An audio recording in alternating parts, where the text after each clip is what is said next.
guys, it's Kirsten. Sorry the setup's a little different today and the lighting's not super great. I actually wasn't expecting to film any intro for this video. It was just going to be a voiceover, but I figured it was better for me to talk first and then get to the video just so I could be a little more concise with what I was saying.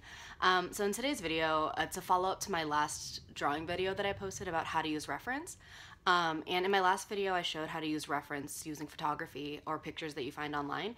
And today I'm going to talk about how to get reference and inspiration from other artists and from other illustrations. And if you guys follow my artwork at all online, you know that I've always been a really big advocate for respecting other artists' work and knowing the difference between inspiration and copying.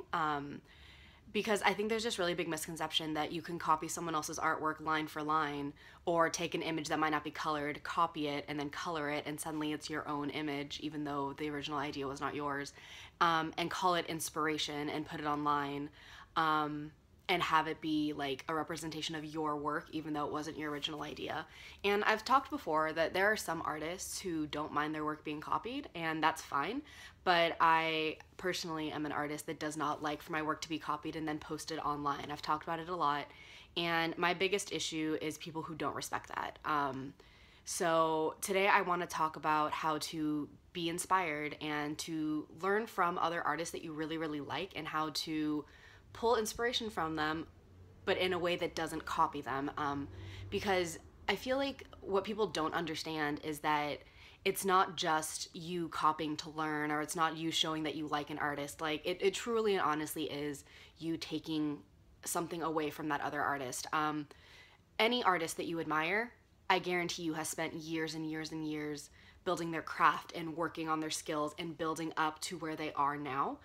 They didn't develop that overnight. It didn't happen immediately for them. They had to work really hard to develop a personal style, to develop a following, to be good at what they do. And if you're just gonna trace what they do or copy what they do and say that it was inspired by them and try to take credit for that, that's doing them a huge disservice, and it's really disrespectful. So I just think it's really important for people to be aware that when they do that, it's really diminishing the work that the artists that you admire have put into what they do. And on top of that, when you post it online, you're drawing attention away from that artist's page and from their own original source in order to bring people to your own page and to build your own following. And I think it's just something that people don't think about. And I don't think anyone's being malicious when they do it. I think it's just something that people don't think about. So I just wanted to talk about that a little bit. I'm not trying to discourage anyone. I've said this before on Instagram. Like, my goal has never been to discourage someone from doing art or from practicing or from learning from other people. I think there are plenty of artists out there, myself included when I was younger, who have tried to recreate work that they've seen or try to copy people in order to learn or to practice. But my issue comes from when you post it online, because then it's not you practicing for yourself, it's you doing it so other people will like it. And if it's really just for practice, there's no reason for you to post it online. Yeah, so I really just wanted to kind of throw that in the beginning, because it is something that I take really seriously and something I'm really passionate about. I think it's become far too easy to kind of pull credit and, I don't know, the work that artists do away from them online. We have an online kind of landscape where it's very easy to repost people's work or to repin it or to copy it and to share it. And along the way, things like cropping out watermarks or not linking back to original sources, or, you know, not knowing what the artist's original intention was, get really lost along the way. So ultimately, I think it's better, if you really want to support the artist that you like and you really want to support the artist community, I think it's really important to educate yourself on what is respectful and what is actually helpful and what is actually supportive. Because you can say that you did something because you really like that artist and you're trying to show that, but ultimately you have to look at your actions and see how they affect people, and, you know, see, is this something that's actually helping these artists that I like, or is it something that I'm doing for my own personal gain? But like I said, I'm not trying to discourage people from learning and from practicing, and that's why I'm doing today's video, because I want to show you that there are ways to pull inspiration from artists that you like in order to develop your own style. Like, you don't have to copy. You can be inspired and learn and then create something that's your own. And personally, I think that's something to be much more willing to work towards. That's something to be proud of when you see people that you admire and take everything that they've put into it and decide, I want to do that too, and take the time that it takes in order to produce something of your own that's unique. You're never going to learn something overnight. You're not going to get good immediately. But if you want to be a really good artist, respect the process and be patient and allow yourself to develop your own style, and ultimately you'll come out a better artist and you'll be more proud of what you do. So I hope that makes sense to some of you guys. I hope that didn't come across too harsh. I'm really not trying to put anyone off. I just want to be really clear about what the intentions of this video are. It's not to show anyone how to copy. It's to show you how to build your own skills and your own style and do something that's unique to you. So I'm going to now jump over to the drawing video and the voiceover. All right, so if you missed the first part of this series that I did about using reference, I can link back to that where I kind of went over my Pinterest page and how I have all my things organized. But today, instead of looking at photographs for reference, we're going to be looking at different illustrations. So I do have a lot of different reference boards. Like the last one I had was food and prop design. This one I have specifically for reference, and it has a lot of things like poses, as well as examples of things like different types of lighting or like different hand studies, things that aren't like full illustrations, but things that I may reference later. They could give me a good idea for like examples like how to pose things or different tutorials on how to draw little tips and tricks. There's a lot of stuff like this on Pinterest. It's really, really good to look at because sometimes when you're studying from photos, if you're not familiar with how to draw something, it can be difficult to translate it from a photo to a drawing. So when people post these little step-by-steps of how to draw something or show how to draw it, like how they've drawn it themselves, it makes it a little bit easier for that to translate. But what I'm going to be focusing on is actual illustrations. I have two different boards on here that kind of overlap because they're not as organized as I want them to be. And they are like concept art and illustration and then full-on illustrations. These ones right here tend to be a little more like single character designs and like things that may not be like a full complete illustration or like a full entire painting. It might just be something that I saved because I really liked how the character looked versus stuff like this that has, you know, finished backgrounds or finished, like it's just more of a finished piece. It's not just a character study. So I'm going to be jumping in between these two boards while I start to look for inspiration for the drawing that I'm going to be doing today.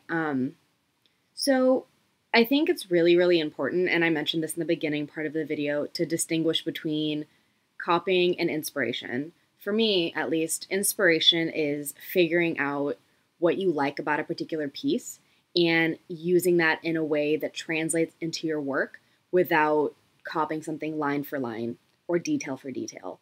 And what I mean by that is, like, take a look at the artist that you admire or the artist that you follow or the artwork that you really, really like and study it and figure out what about this do I like and why do I want to emulate that? Like, what parts of this do I want to reflect in my work?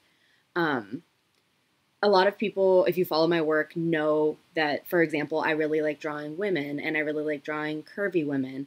I tend to work with really pastel color palettes. I like drawing people who have really big eyes or really fun hair. I draw a lot of witches or things that are kind of spooky. And a lot of that, I mean, they are reflections of my own interests, but a lot of that has come from studying other artists that I really, really like and seeing what I liked about their work and figuring out how to translate that into my own work in a way that was a little more unique to me. Now, some of the artists that I'm pulling up right here, you might recognize them. There might be someone that you follow already. And there are a lot of contemporary illustrators online that people are really, really familiar with. Like here, Sibylline, for example, is really, really big on Instagram. She has beautiful, beautiful work. I also screenshot some stuff from Lana J and from Franerd, and I will be linking them down below. So everyone that I pull up and use as inspiration in this video, I will be linking down below so you guys can see their work directly and so you can know who I'm pulling inspiration from. I also think that's really important if you're going to specifically use other artists as inspiration, like as true inspiration, you should give them credit and link back to them, like show some love to the artists that you get inspired by. And here specifically, I pulled up an artist that I know a lot of people follow. She goes by I'm Zeffirino online. I believe her name is Isadora. And she has really, really beautiful work that you might see how some of my work is reflective of this. She draws really beautiful, tranquil characters. A lot of the women she draws have this very whimsical feel to them. She's wonderful at drawing flowers. She's wonderful at drawing plant life. And I've gotten a lot of inspiration from that in the past. And I really enjoy how she's done it in a very simplified way that really relies on shapes. So that's something that I will sometimes look at and try to translate into my work as well. So I pulled a couple of her pieces as well before I started my drawing. So I'm going to screenshot a few more things, kind of scroll through. Same with my last video. I'm going to link to my Pinterest below. So if you guys want to go in and see the stuff that I have pinned, you are more than welcome to look at that. And then we will jump into the actual drawing demo. I also, I'm sure you guys recognize this. I definitely pulled some inspiration from Brian Lee O'Malley. He's one of my favorite artists. I really, really love how he draws characters like Hazel from the comic Seconds. She has a really awesome style. I'm sure you've seen a lot of my characters wear kind of trendy outfits like her, or have poses that are kind of similar to her sometimes. So I will explain that during the demo as well. So like I said, if you guys want to get more information on the types of images that I have saved, I will link to my Pinterest below. Here, I set aside 5 images that I thought would be a good representation of a style and idea that I wanted to go with, and I'm going to show how I reference that while I do my actual drawing. I picked the top 2. Those are from Seconds and from Scott Pilgrim by Brian Lee O'Malley. I picked those because I really liked Hazel's pose in that very first image. She's kind of standing with her legs turned in a little bit and her feet kind of pointed in towards each other. I think that's a really endearing pose. I draw a lot of my characters in a pose similar to that. So I used that in my posing, but I pushed it a little bit further. Her legs are, in my drawing, are far more bent inwards and they're a lot curvier, but the general idea came from that first drawing. From the second image, in that drawing of Ramona Flowers, I loved her outfit. I really liked the big skirt that kind of poofed out a lot. I really liked that she had a shirt with a hood on it. So I ended up giving kind of that flowy, puffy skirt to my character. And I gave her a shirt that has a cowl on it, kind of like it has a hood in the back, but you probably wouldn't be able to see it. But I gave it that bunched look around the neck to give it a similar feel. But I did make it sleeveless. I didn't make it identical to the shirt that Ramona was wearing, but that is where the outfit inspiration came from. And then the other 3 are from 3 different artists. The third one right there next to Ramona Flowers is by Lana J. I picked that one because I really liked the idea of drawing a witch. So I decided to go with something witchy that was also kind of plant or botanical themed. And I also really liked the colors in that, the kind of earth tones mixed with pink and green. And then I picked an image of different hair studies and flower studies by I'm Zeffirino, and also another image by Sibylline. I'm sure everyone on the internet has seen this drawing of a girl with a backpack full of flowers. I've seen this image all over the internet. It's a beautiful, beautiful drawing. And I picked those last 2 images to reference the flowers that I was drawing and just the overall feel of what I was drawing. So I'm hoping I'm saying this in a way that like makes sense to people, but I picked these images because they gave a feel. They gave a feel for the type of drawing that I wanted to do.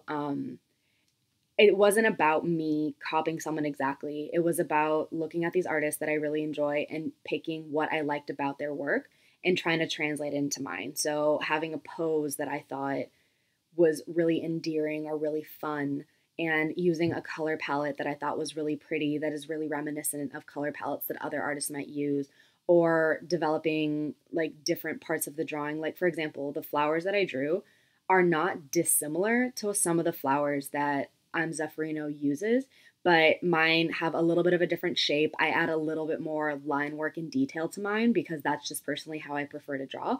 But a lot of that, like the big kind of puffy looking flowers, are drawn from artwork that she does because I really enjoy the look of it. The idea of having, you know, a little waist purse full of flowers or full of plants, I thought, you know, was a really cute idea. And that was based off this drawing of a girl with a backpack full of flowers. You know, it's not about copying an image exactly. It's why is this attractive to me? Like, why do I like this? And how can I do something that I find equally attractive in my own style? So I hope that kind of makes sense. Like, I hope you can see how I was able to pull those elements into a drawing that ultimately I came up with. Um, because I feel like when we're inspired by other artists, we're inspired by them because their work makes us feel something. So it's really about pinpointing what that feeling is and then figuring out how to translate that into your work.